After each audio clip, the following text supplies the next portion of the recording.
மேடையில் அழைக்கின்றேன்.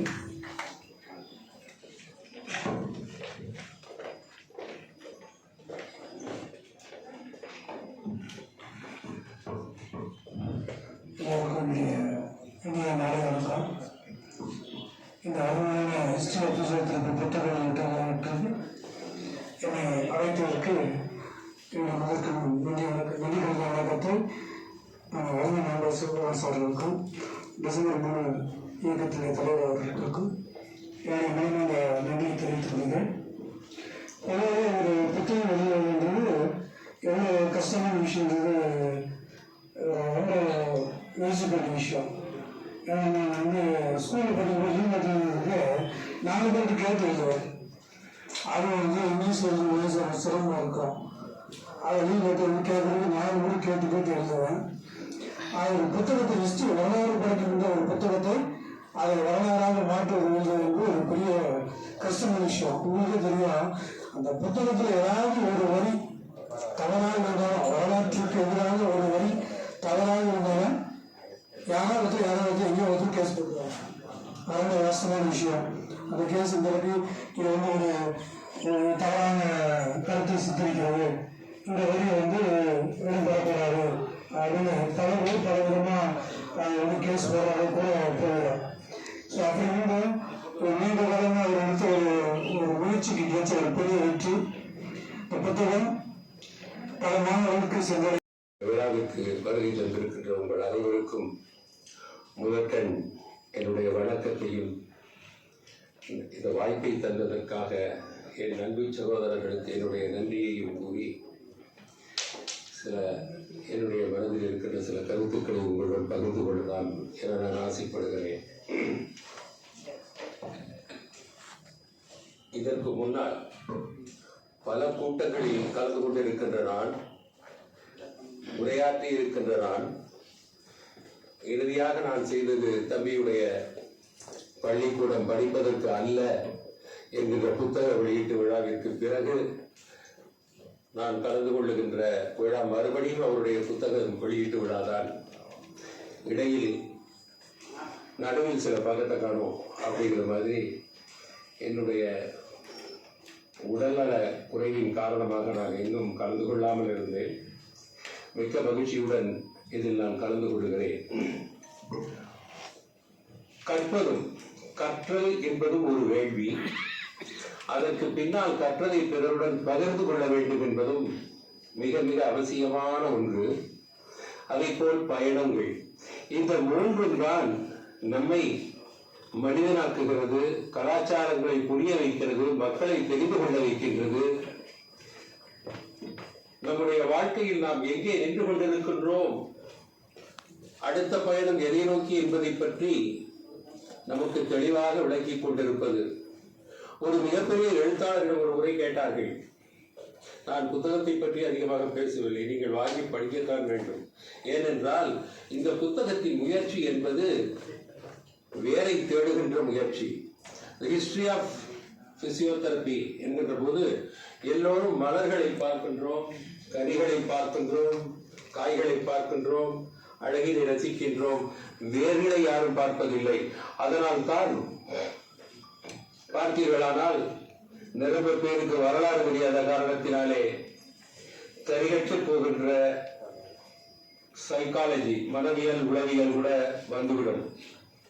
அது எந்த துறையானாலும், அரசியல் துறையானாலும், இன்ன பிற துறைகள் என்றாலும், எங்கிருந்து வந்திருக்கின்றோம், எதை நோக்கிய பயணத்திற்காக நாம் வந்திருக்கின்றோம் என்பதையெல்லாம் வரலாறுகள் தான் தெரியப்படுத்த வேண்டும். இப்போது கூட தம்பியிடம் நான் கூறினேன், சரியான நேரத்தில், தமிழகத்தில் மட்டுமல்ல இந்தியா முழுமைக்கும் சரியான நேரத்தில் வெளியிடப்பட்டிருக்கின்ற நூல் இந்த நூல். ஏனென்றால் பிசியோதெரபி பற்றி இன்னும் அதிகமாக மக்களுக்கு சென்றடையவில்லை என்றுதான் நான் நினைக்கின்றேன். ஏனென்றால் சென்று அடைந்திருக்குமே, ஆனால் அதனுடைய முக்கியத்துவம், அதை செய்கின்ற அந்த பிசியோதெரபிஸ்ட் இருக்கிறார்களே அவர்களுக்கு அளிக்கப்பட வேண்டிய முக்கியத்துவம், அவர்களுக்கு அளிக்கப்பட வேண்டிய அந்தஸ்து. மக்கள் நலத்துறை அமைச்சர் அவர்களை வரவேற்பதை அன்பு வரவேற்கின்றோம்.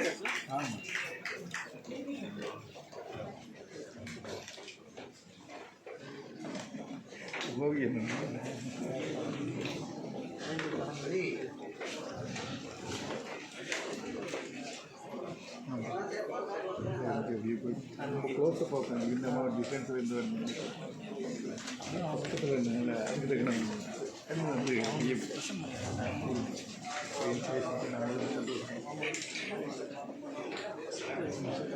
எது பண்ணுறோம் அப்படின்னா ஓவியங்கிறதுனால நமக்கு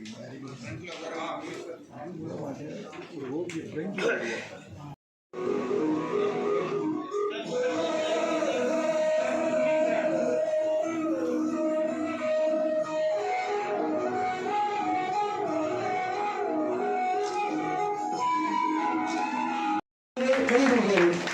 மாண்புமிகு சுகாதாரம் மற்றும் மக்கள் நல்வாழ்வுத்துறை அமைச்சர் உயர்திரு சுப்பிரமணியன் அவர்கள் நூலினை வெளியிட SRM சுகாதார அறிவியல் கல்லூரியின் மேனாள் டீன், திருச்சி GCPயின் பேராசிரியர், தலைமை இயன்முறை மருத்துவர், பணியாற்றி ஓய்வு பெற்றுள்ள முதல் பெண் இயன்முறை மருத்துவர் டாக்டர் மிஸ் மேரி சுதந்திரன் அவர்கள் முதல் பணியினை பெற்றுக் கொள்கிற உங்கள் பலத்த கரவங்களோடு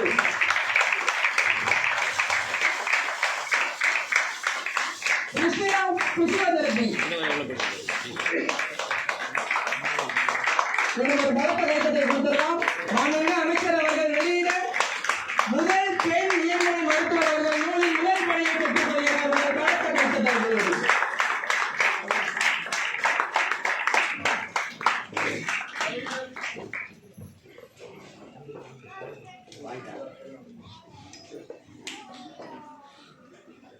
நேரில் இருக்கும் உறுப்பினர்கள் நூலின் படியினை பெற்றுக்கொண்டு குழு புகைப்படம் எடுத்துக் கொள்ளுமாறு அன்புடன் அழைக்கின்றோம்.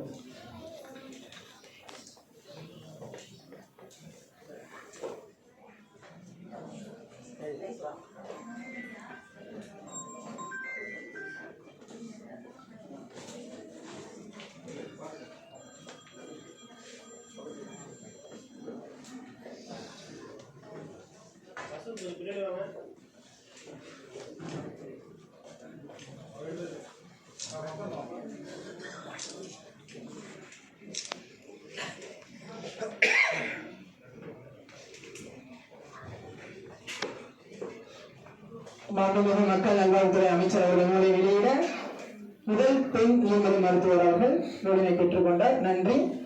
அடுத்ததாக ஒரு நிறுவனத்தின் பிரதிநிதிகளாய் அடையாளப்படுத்துவதை விட ஒரு துறையின் பிரதிநிதிகளாக அடையாளப்படுத்துவதே சிறந்தது. சில பிரபலங்களின் நிகழ்ச்சிகள் தான் மாற்றுத்திறனாளிகளில் ஏழைகள் தான். இனிமை கலந்த மாலை வணக்கங்கள். அமைச்சர் அவர்கள் பல்வேறு நிகழ்ச்சிகளுக்கு செல்லவிருப்பதால் என்னுடைய உரை ரொம்ப சின்னதாக இருக்கணும்னு நினைக்கிறேன். பெரிய உரையெல்லாம் இல்லை. ஆனால் இந்த நிகழ்ச்சிக்கு முதல்ல நீங்கள் எல்லாரும் பெரிய ஆளுகள்லாம் பேசும்பொழுதெல்லாம் நான் என்ன பார்த்தேன்னா, ஹிஸ்ட்ரி, ஃபிசியோதெரப்பி எப்படி வந்துச்சு எல்லாம். நான் கீழே போகும்போது கூட அம்மா வந்து ஒரு நடக்க முடியாத குழந்தைய அவங்க அம்மா ஒரு பையில தூக்கிட்டு வருவாங்கன்னு சொல்லி ஒரு பெட்டி கடை வைக்கணும்னு நான் கேட்டுக்கிட்டே போனேன். பாதி மனசோட தான் நான் கீழே போனேன். இதில் எதுக்கு இது நான் என் மனசில் ரொம்ப இதுன்னா, நீங்கள் இந்த ஹிஸ்ட்ரியோடைய எதுவுமே இந்த இன்வென்ஷனுக்கு வந்து யார் காரணம்னா தேவைதான் காரணம்பாங்க இல்லையா.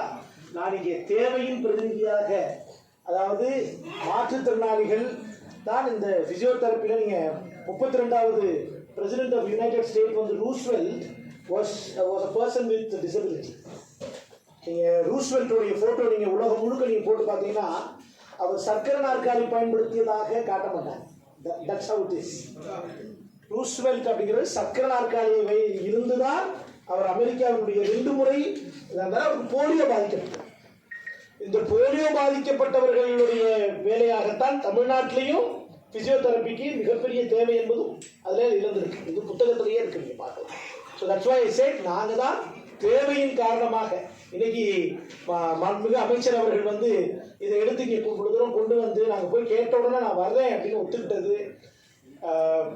ஐயா, நேற்று கூட நம்ம மாற்றுத்திறனாளிகள் துறையுடைய செயலாளரோட மீட்டிங்கில் இருந்தோம். அப்போ அவங்க சொல்கிறாங்க, ரைட்ஸ் டிஎன் ரைட்ஸ் ப்ராஜெக்டில் கிட்டத்தட்ட ஒரு 600 ஃபிசியோதெரபிஸ்ட் நாங்கள் ரெக்ரூட் பண்ணுவோம். அதுக்கு எங்களுக்கு ஹேண்ட் ஹோல்டிங் இல்லை. நான் கேட்டேன், rehabilitation council of India registered physiotherapist, அதுவும் டிசபிலிட்டியில் வேலை பார்த்த எத்தனை ஃபிசியோதெரபிஸ்ட் இருக்காங்கன்னா, I don't get to see much expertise in that அப்படின்றாங்க என்கிட்ட. இன்றைக்கி அதுதான் நிலைமை. அப்ப இந்த இந்த ப்ரொஃபஷனுக்கு மிக முக்கியமான காரணியாக இருந்த இந்த மாற்றுத்திறனாளிகள்கிட்ட ஆழமாக வேலை பார்ப்பதற்கு இன்றைக்கு அரசு எதிர்பார்க்கக்கூடிய அளவுக்கான ஆளுமைகள் டிசபிலிட்டியில இப்போ கிளினிக்கல் நியூரோ சயின்ஸ்ல வேலை பார்த்து தென்னந்தேர் நான் பிக் பண்ண வேண்டியது இருக்கே தவிர தேவைகள் அதிகமாக இருக்கிறது. அப்ப படிச்ச படிப்பு சயின்ஸ் ஃபார் சொசைட்டிங்கிறதாங்க முக்கியம். 500 ரூபாய் கொடுத்து போகக்கூடிய இடத்துல ஆக்குபேஷனல் தெரபிஸ்டா இருந்தாலும் சரிதான், பிசியோதெரபிஸ்டா இருந்தாலும் சரிதான், we are not in a position, எங்களால முடியல.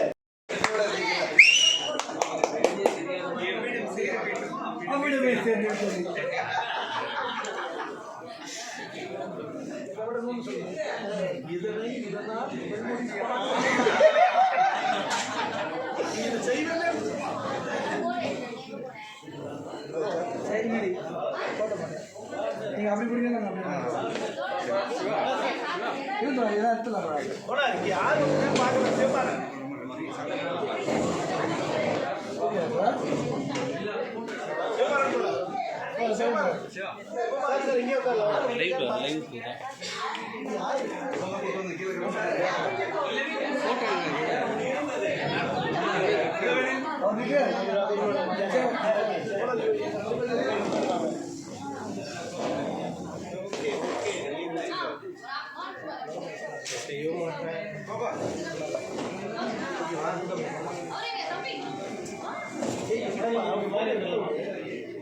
நடுவில் நீங்க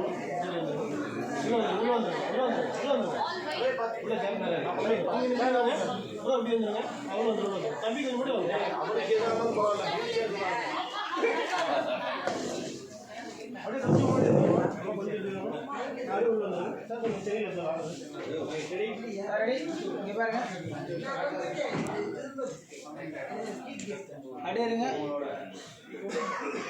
அப்படியே இருங்க. Smile.